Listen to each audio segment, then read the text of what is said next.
It looks like the debris that was found by the Coast Guard was the missing submersible. Um, I bet the uh, CEO of OceanGate wished he had upgraded his submersible before going out. Good evening and welcome to the News Hour. The U.S. Coast Guard confirmed this afternoon that the missing submersible in the North Atlantic Ocean was destroyed in a, quote, catastrophic implosion. Its debris was found on the ocean floor, and all 5 people aboard were killed. William Brangham begins our coverage. This morning, an ROV, or remote operated vehicle, from the vessel Horizon Arctic discovered the tail cone of the Titan submersible approximately 1,600 feet from the bow of the Titanic on the seafloor. It was the news no one wanted to hear. The missing submersible, which disappeared on Sunday on a descent down to visit the wreckage of the Titanic, had been completely destroyed. U.S. Coast Guard Rear Admiral John Mauger. The ROV subsequently found additional debris. In consultation with experts from within the Unified Command, the debris is consistent with the catastrophic loss of the pressure chamber. The U.S. Coast Guard and the company that ran I mean, with the amount of money that the CEO was making on his previous tours, $250,000, you'd think, he would have upgraded his submersible to be better because this is all in part due to greed. But hey, the trip, OceanGate Expeditions, expressed their condolences to the families of the 5 passengers who perished.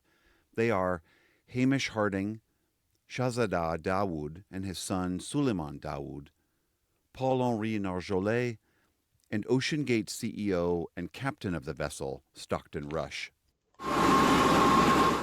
and all of these people are like mega rich people. Statement, OceanGate thanked the vast international search operation that mobilized over the last few days, saying, quote, "The entire OceanGate family is deeply grateful for the countless men and women from multiple organizations who worked so very hard on this mission." Coast Guard officials said that the nature of the implosion and the depth at which the wreckage sits could make any salvage operation and recovery of the deceased very difficult.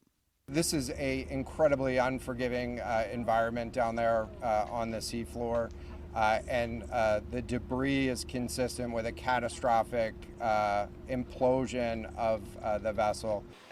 Well, everybody knows that if you're going to go do a dive to the Titanic, you're going into dangerous waters, and if anything happens, more than likely you may not survive. As those recovery operations continue and the families grieve their losses, there are sure to be further questions about OceanGate, its safety record, and the overall adventure tourism industry.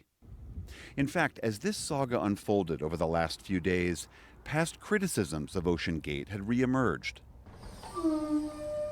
Will Conan is chairman of the Marine Technology Society's Manned Underwater Vehicles Committee. Back in 2018, he addressed a critical open letter to the now deceased OceanGate CEO, Stockton Rush. And in an interview before today's discovery, he argued that the Titan was not certified to travel down to those depths.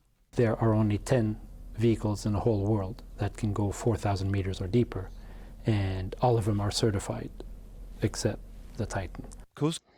Yeah, the CEO did not want to certify it because he didn't want the possibility of someone saying that his submersible wasn't good enough so that he could, profit off of these risky adventures. Coast Guard officials couldn't say exactly when the Titan imploded, but said the banging noises heard earlier in the week were seemingly unrelated to this disaster. The Titan's remains now lie in pieces on the ocean floor, less than 2,000 feet from the historic wreckage its passengers wanted to see. Well, now they become a part of history. For the PBS NewsHour, I'm William Brangham. Some additional perspective on this accident now and what it could mean going forward. We're joined again by Jules Jaffe, an oceanographer with the Scripps Institute of Oceanography at the University of California, San Diego. Thank you for being with us. And Jules, when the Coast Guard says that the submersible's debris is consistent with the catastrophic loss of the pressure chamber, what does that mean? What, based on your vast experience, likely happened? Well, as we know, the vehicle lost contact about 1 3/4 hour after it left the surface. And it was about 2.5 hours to the bottom. So my conjecture is actually that it was not quite at the bottom, but was probably around 800 or 900, 8,000 or 9,000 feet deep. And from what we understand, the pressure at that depth is around 4,000 pounds per square inch. So think about a square inch, think about 4,000 pounds. And when you think about the pressure, it's actually coming from all directions. So the best analogy I could think about was, imagine you have an egg in your hand and you simply crush it. And I think, honestly, that's what happened to the vehicle. Well, at least that way they went out faster than, having to suffocate. What happens next? Will there be a recovery effort, or does the ocean depth make that impossible? Well, we do have these underwater robots that have, arms on them. And I think, in fact, we could probably pick the debris up and load it into, say, a large basket. These underwater robots are pretty versatile. And I'm hoping that we can do that and learn really exactly what the failure was. So a future version could ameliorate that problem and make tourist exploration of the deep ocean more accessible and less dangerous. Well, if we want to actually uh, make like underwater tourism uh, more explorable, less dangerous and stuff, we got to actually regulate it and require people like the Ocean Gate CEO to actually have some safety standards and actually have like a good working vehicle. As we just heard in the report, there were questions about safety issues having to do with OceanGate, about the quality of engineering, the level of testing that went into the development. How does all of that strike you in light of today's news? Well, I guess my dad used to say, hindsight is 2020. It strikes me sadly that perhaps the company was not up to speed in understanding. Remember, we've already made 2 trips. They're making about 1 trip a year, as far as I could tell from my reading the news. So they did one in 2021, they did one in 2022, and here we are on the 3rd trip.